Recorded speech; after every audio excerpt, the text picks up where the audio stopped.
दो धनावेशित आयनों जिन पर समान आवेश है के मध्य स्थित विद्युत प्रतिकर्षण बल 3.7 इंटू 10⁻⁻⁹ न्यूटन है, जबकि उनके बीच की दूरी 5 एंगस्ट्रॉम है।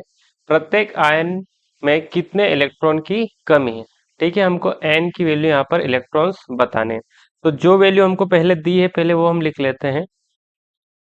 आप लिखेंगे दिया है F की वैल्यू हमको दी है, क्योंकि बल की बात करती है, प्रतिकर्षण बल। तो बल कितना दिया है? F हमको दिया है, फोर्स दिया है 3.7 इंटू 10⁻⁹ न्यूटन। इतना हमको फोर्स दिया है। फिर हमको दिया है R की वैल्यू, उनके बीच की दूरी। दूरी दी है, मतलब R दिया है हमको 5 एंगस्ट्रॉम। ठीक है, और n पूछा है, तो डायरेक्ट n तो निकलेगा नहीं, क्योंकि सबसे पहले हमको इसके लिए q भी चाहिए, है ना, आवेश तो चाहिए, तभी तो हम इलेक्ट्रॉन की वैल्यू या मात्रा निकाल पाएंगे। तो सबसे पहले हम q निकालते हैं, उससे पहले जो एमेस्ट्रॉन है इसको चेंज कर लेते हैं हम मीटर में। तो क्या होता है? ये होता है 5 इंटू 10⁻⁻10। तो ये काय में चेंज हो जाएगा? आपका मीटर में चेंज हो गया। ठीक है, अब इन्होंने बोला है कि दो धनावेशित आवेश है और उन पर समान आवेश है। तो हम मान लेते हैं कि माना Q1 बराबर है Q2 के, क्योंकि दोनों धन आवेश है और समान आवेश है। और इन दोनों किसके बराबर मान लेते हैं? हम Q के बराबर मान लेते हैं। ठीक है, अब हम फोर्स का फॉर्मूला लगाते हैं, जो कूलाम का है। F is equal to 1/4πε0 Q1 Q2 upon R square. ठीक है, ये फॉर्मूला आपने अच्छे से पढ़ा हुआ है। अब F की वैल्यू कितनी है हमारे पास? तो 3.7 इंटू 10⁻⁹ बराबर, और 1/4πε0 की वैल्यू कितनी होती है? तो ये अब आपको मैंने बताया है कि 9 इंटू 10⁻9 होती है। ठीक है, इतना। अब देखिए Q और Q बराबर है, तो दोनों बार Q लिखना पड़ेगा मुझे। Q1 की जगह भी Q, Q2 की जगह भी Q, तो क्या हो जाएगा? Q का स्क्वायर। तो डायरेक्ट रख दूं मैं Q का स्क्वायर, और अपॉन में मेरे पास R है। तो R की वैल्यू कितनी निकाली हमने? 5 इंटू 10⁻⁻10। तो यहाँ लिख देंगे हम 5 इंटू 10⁻⁻10 का होल स्क्वायर, क्योंकि R का स्क्वायर है तो इसका भी क्या हो जाएगा? यहाँ पर स्क्वायर हो जाएगा। चलिए, अब हमको आवेश निकालना, मतलब Q चाहिए, तो Q को हम इस साइड ले आते हैं, या इन वैल्यू को इस साइड ले जाता हूं मैं। Q देखिए, अब ये जो वैल्यू है आपकी, इसको इस साइड ले चलते हैं हम। ठीक है, तो क्या हो जाएगा? 3.7 इंटू 10⁻⁻9 मल्टीप्लाई, इधर डिवाइड में उधर जाकर गुणे में चली जाएगी, तो क्या हो जाएगा? 5 इंटू 10⁻⁻10 का होल स्क्वायर। ठीक है, इतना। अब देखिए,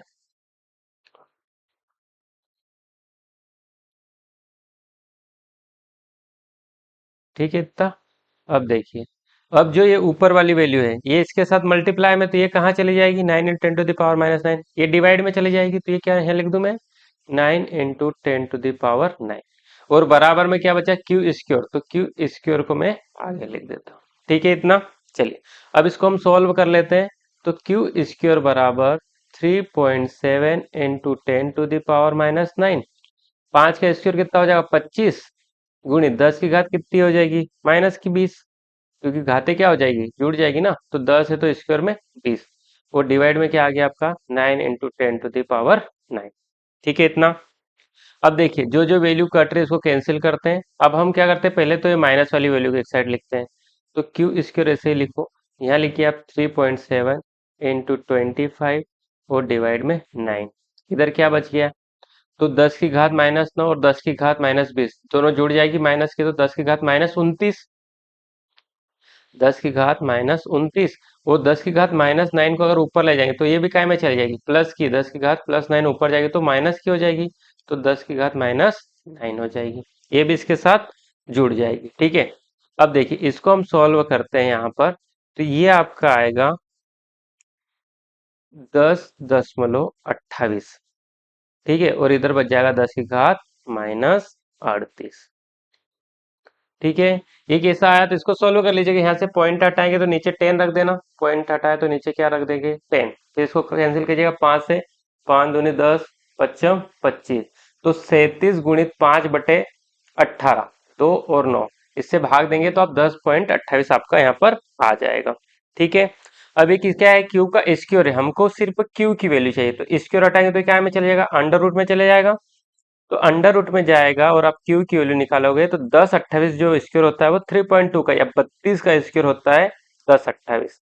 और जब 10⁻−38 को बाहर लाएंगे तो ये हो जाएगी 10⁻−19 कुल। ये निकल के आएगा आपका यहाँ पर आवेश। ठीक है, इतना आवेश हमको निकल कर आ गया है। अब सीधा आप फॉर्मूले में रखेंगे जो हमारा एन वाला फॉर्मूला है। तो एन बराबर क्या था, क्यू बाई ई। तो Q की वैल्यू क्या है, 3.2 इंटू 10⁻−19। ई की वैल्यू क्या होती है, 1.6 इंटू 10⁻−19। -19 से -19 कैंसिल हो जाएगा। और 16 से 32 दो बार में, 1.6 से 3.2 कितने बार में कैंसिल होगा, 2 टाइम में। तो एन की वैल्यू क्या निकल के आ जाएगी आपकी, 2 निकल के आएगी। तो अब उसने पूछा है कि प्रत्येक प्रत्येक आयन पर कितने इलेक्ट्रॉनों की कमी है, तो प्रत्येक आयन पर 2 इलेक्ट्रॉनों की कमी। ठीक है, इस तरह से आपका यहाँ पर न्यूमेरिकल सॉल्व हो जाए। चलिए अब बढ़ते हैं हम अगले न्यूमेरिकल पर। सेकेंड न्यूमेरिकल देखते हैं हम। एक हीलियम नाभिक व एक प्रोटॉन एक दूसरे से 4.0 गुणित 10 की घात -15 मीटर की दूरी पर रखे हैं। उनके मध्य प्रतिकर्षण बल की गणना कीजिए। तो जो जो चीजें हमको दे रखी है, सबसे पहले वो हम नोट डाउन कर लेते हैं। तो हम लिखेंगे दिया है करके, दिया है, यहाँ से स्टार्ट करता हूँ मैं, दिया है। अब एक हीलियम नाभिक दिया है, ठीक है। एक हीलियम नाभिक, तो एक हीलियम नाभिक को मैं लिख लेता हूँ Q बराबर 2He⁴ पर आवेश कितना होगा, ये नाभिक लिखा हमने, इस पर आवेश कितना होगा, तो 2 का तो 2 और हीलियम का 1.6 इंटू 10⁻−19 मल्टीप्लाई करेंगे तो 3.2 इंटू 10⁻−19 कूलम। ये आ गया Q1 की वैल्यू। अब हमको दिया है एक प्रोटॉन, प्रोटॉन पर आवेश कितना होता है, तो 1.6 इंटू 10⁻−19 कूलम का होता है। ठीक है, फिर हमको R की वैल्यू, दूरी दे रखी है कितनी, 4.0 इंटू 10⁻15 मीटर। ठीक है, इतनी सारी हमको चीजें दे रखी है। अब सीधा हम फॉर्मूला लगाते हैं, हमारा कूलम वाला F बराबर 1/4πε0 Q1 Q2 upon R square. F की जगह तो एफ रखिए, इसकी वैल्यू कितनी होती है, 9 इंटू 10⁻9। Q1 की वैल्यू कितनी दे रखी है हमको, तो 3.2, अभी हमने निकाली 3.2 इंटू 10⁻−19। और Q2 की निकाली 1.6 इंटू 10⁻−19। और R दिया है तो R का स्क्वायर मतलब 4.0 इंटू 10⁻−15 का स्क्वायर हो जाएगा।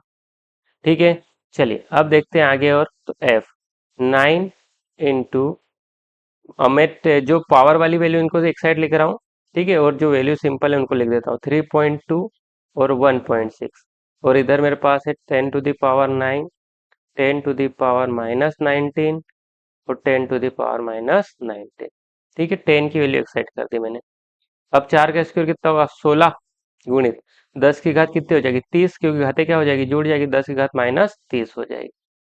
आगे इतना समझ में आपको, चलिए अब यहाँ देखते हैं एफ। अब देखो यहाँ पर 16 है, ये भी 16 है, तो ये भी कैंसिल आउट कर सकता हूँ। अगर ये पॉइंट हटा दो तो एक वैल्यू यहाँ से क्या हो जाएगी, कम हो जाएगी। या मैं एक नीचे 10 रख देता हूँ, चलिए ठीक है, यहाँ से पॉइंट हटाए, नीचे मैंने क्या रख दिया, 10 रख दिया, 10 रख सकता हूँ ना। अब क्या होगा, तो अब होगा 9 गुणित 3.2 गुणित 16। अब इधर 9 में से 19 में से 9 जाएंगे तो 10 है ना, माइनस का 19 में से कितना गया, प्लस का 9, तो 10 बच गया। -10 और -19 जोड़ेंगे तो कितना हो जाएगा, -29 हो जाएगा, 10⁻−29। ठीक है इतना। अब नीचे मैंने क्या किया है, लिखा है 10, पॉइंट हटाया तो फिर 16 है मेरे पास, और 10 की घात कितनी है, -30। अब 16 से 16 क्या हो गया, कैंसिल हो गया। अब देखिए एफ कितना बचा, अगर 9 का मल्टीप्लाई 3.2 से करता हूँ तो ये वैल्यू आती है आपकी 28.8। ठीक है, 28.8। और ये इसमें से एक कम हो जाएगा 10 में से, तो ये भी 29 का बच जाएगा, -29। एक 10 कम पॉइंट कम हो जाएगा ना, 10 है तो पॉइंट कम हुआ तो -29, -29 ऊपर जाएगा तो +29, +29 से -29 क्या हो गया, कैंसिल। तो आपकी जो एफ की वैल्यू कितनी आ गई, 28.8। यही हमको निकालना, न्यूटन। ठीक है, ये आपका सेकेंड न्यूमेरिकल भी यहाँ पर सॉल्व हो जाता है। चलिए अब हम बढ़ते हैं हमारे अगले न्यूमेरिकल पर। अगला न्यूमेरिकल आपको दिया है 0.4 माइक्रोकुलाम के किसी छोटे गोले पर किसी अन्य छोटे आवेशित गोले के कारण वायु में 0.2 न्यूटन बल लगता है। यदि दूसरे गोले पर 0.8 माइक्रोकुलाम आवेश हो तो दोनों गोले के बीच कितनी दूरी है। और सेकंड पूछा है दूसरे गोले पर पहले गोले गोले के कारण कितना बल लगता है। तो दोनों चीजें हमको यहाँ पर इसको बतानी है। तो सबसे पहले तो वही सॉल्यूशन में हम क्या लिखेंगे कि दिया है, जो जो हमको दिया है सबसे पहले हमको नोट डाउन कर लेना। हमको एक आवेश दिया है Q1 जो है 0.4 माइक्रो कूलम। ठीक है, तो माइक्रो को आप क्या में चेंज करेंगे। ठीक है, डायरेक्ट कूलम में तो क्या करते हैं 0.4 इंटू 10 टू द पावर कितना लिखेंगे -6 कूलम। ठीक है, तो ये चेंज हो गया। फिर इनके बीच का बल दिया है हमको F की वैल्यू 0.2 न्यूटन, तो F लिख लो, F बराबर 0.2 न्यूटन। फिर हमको दूसरे गोले पर भी आवेश दिया, Q2 की वैल्यू दे रखी है 0.8, तो Q2 बराबर लिख लीजिए 0.8 माइक्रो कूलम। माइक्रो को चेंज करेंगे तो 10 टू द पावर -6, तो 0.8 into 10 to the power -6 coulomb. ठीक है, इतनी सारी चीजें चेंज कर ली। अब डाटा हम फॉर्मूला लगाते हैं, हमारा वही वाला ऑप्शन ए लिख के इसको सॉल्व करते हैं पहले। ठीक है, तो F बराबर 1/4 pi epsilon naught Q1 Q2 upon r square. जो वैल्यू सारी पुट कर दो। F की है 0.2, तो 0.2, इसकी होती है 9 into 10 to the power 9। Q1 की वैल्यू हमारे पास 0.4 into 10 to the power -6। Q2 की वैल्यू हमारे पास 0.8 इंटू 10 टू द पावर -6। और आर स्क्वायर हमको क्या करना है फाइंड आउट करना है, तो आर स्क्वायर की जगह आर स्क्वायर। अब मैं क्या करता हूँ आर स्क्वायर को इस साइड ले जाता हूँ बराबर के, और 0.2 को इस साइड ले आता हूँ, तो ये रिप्लेस हो जाएंगे अपनी अपनी जगह पर। यहाँ आर स्क्वायर चले जाएगा, ये आर की जगह पे आ जाएगा। तो क्या लिख सकता हूँ मैं इसको, देखो आर स्क्वायर बराबर 9 into 10 to the power 19, 9 into 10 to the power 9 multiply by 0.4 multiply by 0.8, क्योंकि 10 की पावर में एक्साइड कर रहा है दोनों, तो दोनों जुड़ जाएगी, तो 10 टू द पावर -12 हो जाएगा। और अपॉन में क्या बचा है मेरे पास 0.2 बचा है। ठीक है इतना। अब देखो 12 में से 9 भी घटा देते हैं, और एक पॉइंट है, ये वाला पॉइंट में काट दें, यहाँ पॉइंट से पॉइंट काटा तो 4 बचा, 2 2 से काटूंगा, 2 दूना 4 हो गया। अब यहाँ पर आर स्क्वायर, यहाँ क्या क्या बच जाएगा, 9 बच गया, 2 बच गया, 0.8 बच गया, और इधर मेरे पास 12 में से 9 गए तो कितने बच गए 3, 10 टू द पावर -3 बच गई। अब एक पॉइंट हटाऊंगा तो यहाँ क्या होगा, पावर बढ़ जाएगी। ठीक है, तो यहाँ लिख देता हूँ 9 into 2 into 8 into 10 to the power -4। क्या किया मैंने यहाँ पर, ये वाला पॉइंट हटाया, ये पॉइंट हटाऊंगा तो यहाँ क्या हो जाएगी, पावर एक बढ़ जाएगी। स्क्वायर की वैल्यू हमको आर चाहिए, तो आर करेंगे तो ये क्या में चले जाएगा, अंडर रूट में चले जाएगा, तो 9 रख देता हूँ, और 8 का मल्टीप्लाई 2 से करके 16 लिख देता हूँ। ठीक है इतना, 8 का मल्टीप्लाई 2 से करके 16, और 10 की घात -4, ये सब काय में चले गए आपके रूट में। अब रूट से बाहर लाएंगे तो 3 का तो क्या हो जाएगा, 9 का बाहर 3 आ जाएगा, 16 का 4 आ जाएगा, और 10 की घात -2 बच जाएगी। ठीक है, तो आर मल्टीप्लाई करेंगे तो कितना आ जाएगा, 4 दूनी 4, 4 4 3 12 हो जाएगा, 12 गुणित 10 की घात -2।